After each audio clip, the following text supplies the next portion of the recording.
이번 편에는 한국이 일본에 흡수당하자 지금 돈으로 수조원 가치가 있는 서울 명동 일대 땅과 수백억 원 상당의 재산을 처분해 만주로 가 고종을 망명시켜가지고 망명 정부를 세워서 항거하려다가 실패하자 무정부주의자 아나키스트로 흑색 공포단을 조직해서 일제의 공포의 대상이 되었던 이회영을 중심으로 대한 독립운동사를 살펴보겠습니다. 우리는 목숨을 걸고 싸웠던 독립군하고 고종을 달리 생각하지만 사실은 대한 독립운동사 중심에 고종이 있습니다. 얼마 전 영화로도 만들어진 봉오동 전투의 홍범도, 소수의 독립군으로 일본군 수천 명을 사상시킨 청산리 전투의 김자진, 지청천, 진짜 김일성 장군 김경천, 이범석 장군 등등이 모두 고종의 충신들인 걸 우리는 잘 모르고 있습니다. 일본이 대한 외교권을 강탈하자 고종은 전국의 산불처럼 의병을 일으키자 일제는 고종을 감금합니다. 그러자 고종은 땅굴을 파고 전국에 밀사를 파견해 더 크게 의병을 일으키고 외국에 밀사를 파견하는 등 항거하자 이토 히로부미는 고종을 강제로 왕위에서 탄핵하고 전력을 다해 의병을 압박합니다. 그러자 고종은 이회영에게 무력 항쟁 새로운 결사체를 만들려고 합니다. 당시 여러 정황으로 볼 때 이회영이는 고종의 정보부 ing문사 요원으로 추정됩니다.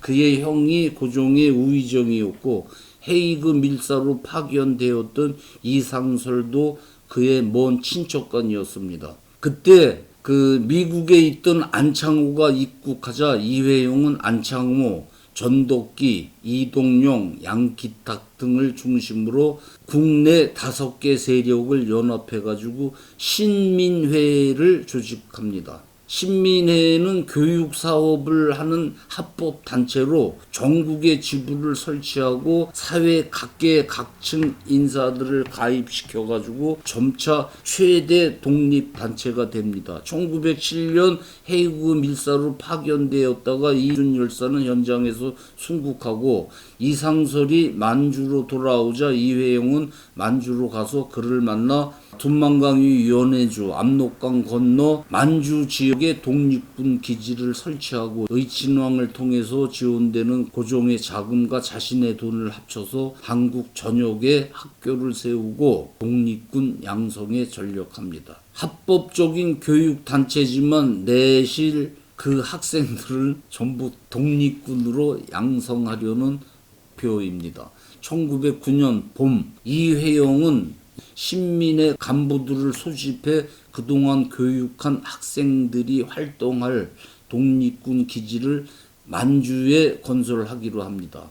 이렇게 독립군 기지가 만들어지면서 이토 히로부미가 안중근에 의해 만주 하얼빈에서 사살된 겁니다. 이토 히로부미가 사살되고 나라 밖에 독립군 기지가 설치된다는 정보에 당황한 일제는 육군 대장 출신 데라우치를 한국 총독으로 파견해가지고 경술국치, 한국을 흡수해 무력 통치를 시작합니다. 경술국치가 벌어지자 6형제 중 넷째인 이회영은 위로 3명의 형, 아래로 2명의 동생에게 만주로 가서 항일 투쟁을 하는 것이 선조 이항복 후손의 도리라면서 형제들을 설득합니다. 이회영 집안은 백사 이항복의 10대 후손으로 이들 아버지 이유승은 고종 때 2조 판서를 지내 조선인 이항복 때부터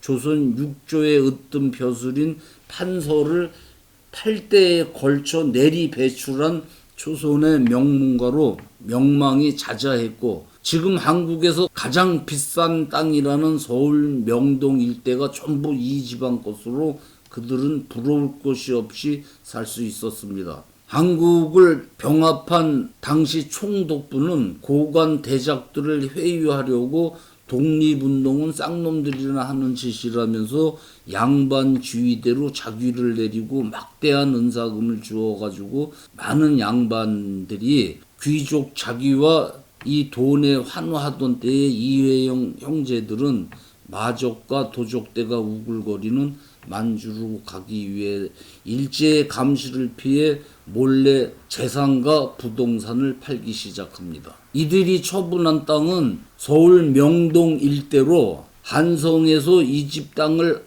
안 밟고 다닐 수 없을 만큼 명동 성당에서 이쪽 신세계 백화점 그리고 롯데호텔, 조선호텔과 시청 앞까지 이 일대가 이 집안 땅으로 지금 땅값으로 치면 수십조 원이 넘을 겁니다.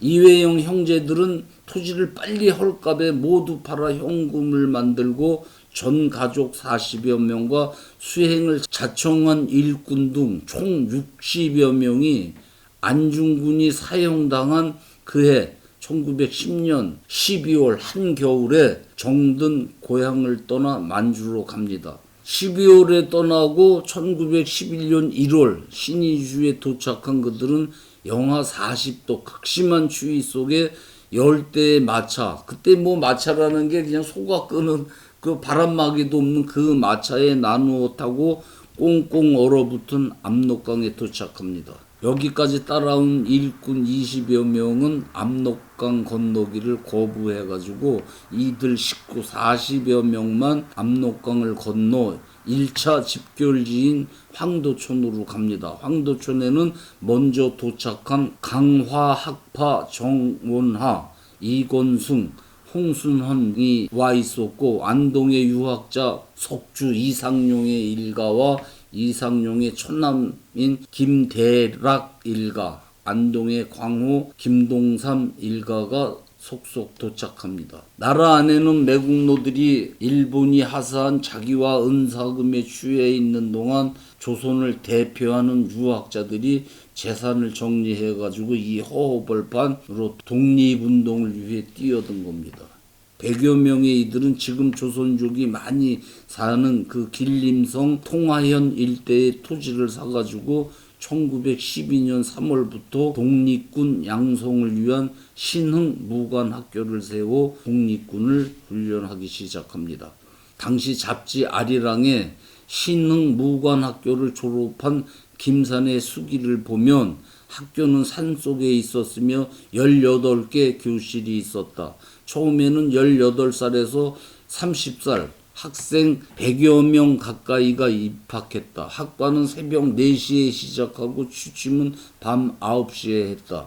우리는 군대 전술을 공부하고 가장 엄격하게 받은 훈련은 총기를 갖고 산을 재빨리 올라가는 능력이었다. 게릴라 전술과 한국의 지세, 특히 북한의 지리에 주의 깊게 공부했다. 나라의 독립을 위해서라면 무슨 일인들 못하겠는가, 이렇게 쓰여 있습니다. 신흥무관학교에는 독립운동을 이끈 전설의 장군들이 거쳐갔고 약 3,500명의 독립군 장교가 배출됐고 만주 지역에 흩어져 있던 모든 항일 무장 단체는 물론 의혈단, 광복단 그리고 공산당이 이끄는 조선의용대도 이 신흥무관학교 출신들이 주축입니다. 그야말로 신흥무관학교는 항일 무장투쟁의 본산입니다. 이회영은 이같이 독립군 장군을 배출하며 1913년부터 1919년 고종이 독살당할 때까지 극비리 국내에 잠입하여 가지고 의친왕을 만나며 고종의 밀명을 받지만 워낙 극비리 움직여 가지고 그 자세한 행적은 기록으로 남아있지 않습니다. 고종이 독살당하기 한 해 전인 1918년 미국 이승만 박사 그 지도 교수였던 윌슨이 미국 대통령이 되어가지고 유엔의 전신이죠. 국제 연합을 구성하면서 식민지 국가 민족은 자신의 운명을 스스로 결정할 권리가 있으며 이 권리는 다른 민족이 간섭할 수 없다는 민족 자결주의 정책을 발표합니다. 이 선언에 힘입어 가지고 식민지 국가 국민들은 독립 희망의 기대를 거는데 이회용도 만주의 고종을 모셔와 가지고 망명 정부를 세워서 국제연합의 힘을 빌려 독립을 쟁취할 수 있다는 그 희망으로 고종을 망명시키려고 이 이회영의 아들과 고종의 조카 딸 결혼식 때 고종을 변장시켜 가지고 만주로 망명시키려는 계획을 짭니다. 망명 정부를 세워서 윌슨이 만들려고 하는 국제연맹에 망명 정부가 가입을 해가지고 어떻게 독립을 해보자라는 그런 계획을 짠 거죠. 이 윌슨이 누군가 하면은 이승만 그 초대 대통령이 박사 학위를 받으려고 공부할 때 지도 교수였어요. 근데 이분이 미국 대통령이 됐는데 대통령이 되어가지고 이런 얘기를 한 거죠. 민족 자결주의. 식민지 나라의 민족은 자신의 정치적 운명을 스스로 결정할 수 있고 그것을 강대국이 강압할 수 없다. 다른 민족이 그 민족의 권리를 간섭할 수 없다는 이 자결주의 정책을 발표를 했는데 이 양반이 이런 발표를 하게 된 배경은 이승만의 영향이 컸다고 봅니다. 그 지도교수한테 기독교인으로서 식민지 강탈 이것은 야만적인 거다. 그 숱한 식민지 국가의 국민들이 얼마나 핍박을 받고 있느냐 이들을 해방시켜야 된다 이렇게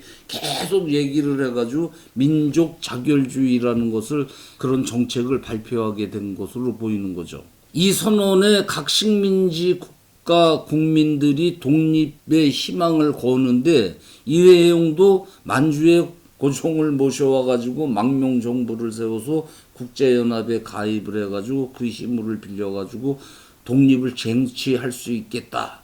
그런 희망에 고종을 망명시키려고 만해 한용운, 이상제 등과 계획을 짜서 이회용 아들하고 고종의 조카 딸 결혼식 때 고종을 변장시켜서 만주로 망명시키려고 계획을 짠 겁니다. 그런데 낌새를 눈치챈 일제가 1919년 1월 고종을 독살시켜버립니다. 그래서 이회영이 꿈꾸던 망명 정부는 무산됩니다. 이 고종이 독살되자 3.1 운동이 벌어지지 않습니까? 1월 달에 돌아가셨는데 3월 달에 전국에 만세 운동이 벌어져가지고 독립선언서가 발표되고 이르자 고종이 일본 육사에 유학시킨 일본군에 있던 지청천, 김경천 등 일본 장교로 있던 무관들 그리고 국내에 신민회가 설립한 학교에서 배출된 청년들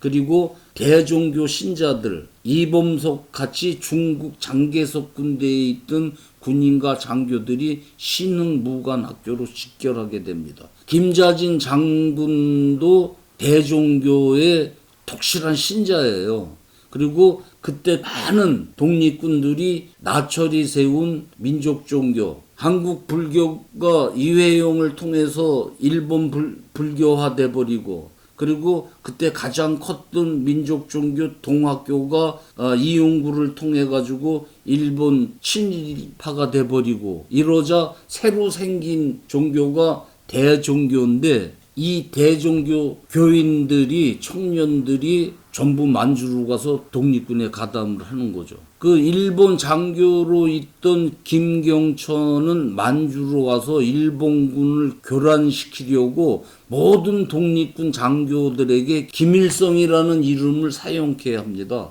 이 김경천 장군이 그래서 진짜 김일성으로 알려지게 된 겁니다. 이들 독립군은 1919년 서일, 김자진, 이창영, 김규식, 최해, 정훈, 이범석 등 만주의 북로군 정서, 봉오동 정투에서 승리한 홍범도의 대한군 북로 독군부, 이범윤의 광복단, 의군 부군, 국민회군, 신민단 등등 독립군단이 형성되어 가지고 그 세력이 커지자 이들이 국내로 진격할 것에 위기감을 느낀 일본은 중국 영토에 일본군을 파견할 빌미를 만들기 위해서 지네들끼리 자작극을 벌이는데 자기네 영사관을 독립군으로 변장시킨 자기네 군대를 시켜서 공격을 하게 하고 이거 봐라. 한국 독립군이 우리 영사관을 이렇게 공격을 해서 사람을 죽였으니 우리가 군대를 파견하겠다. 이런 빌미를 만들어 가지고 그리고 한편으로 중국을 압박해 가지고 4만 명의 대병력을 만주와 연해주에 파병을 하게 됩니다. 이 독립군들은 이들 신식무기로 무장한 수만 명 막강한 일본군과 첩보전을 벌이면서 영화로도 만들어진 봉오동 전투를 비롯해가지고 백운령 전투, 왕구루 전투, 갑산촌 전투, 천수평 전투, 어랑촌 전투, 만록구 전투, 고하동 전투 등 전투를 벌이면서 수만 명의 일본 대병력과 치열한 싸움을 벌입니다. 이 전투를 전부 합쳐서 청산리 전투라고 합니다. 이 청산리 지역, 백두산 이 지도에 나오는 이 부분인데 여기서 이렇게 전투를 벌이면서 이 독립군이 많아야 1000명이 안 돼요. 몇백 명 수준이에요. 여기는 몇천 명이고 이들을 유인해가지고 소수의 독립군이 일본군 대병력을 몰살시키거나 그렇게 합니다. 그런데 말입니다. 이북의 그 죽은 가짜 김일성, 김성주란 놈이 뭐 이런 전투에 뭐 어쩌고 저쩌고 가담을 했다고 그러는데 이때 김성주 나이가 8살이었어요. 솔방울을 가지고 뭐 수류탄을 만들고 뭐 이때 소리 하고 그러는데 김성주 나이는 8살이었습니다.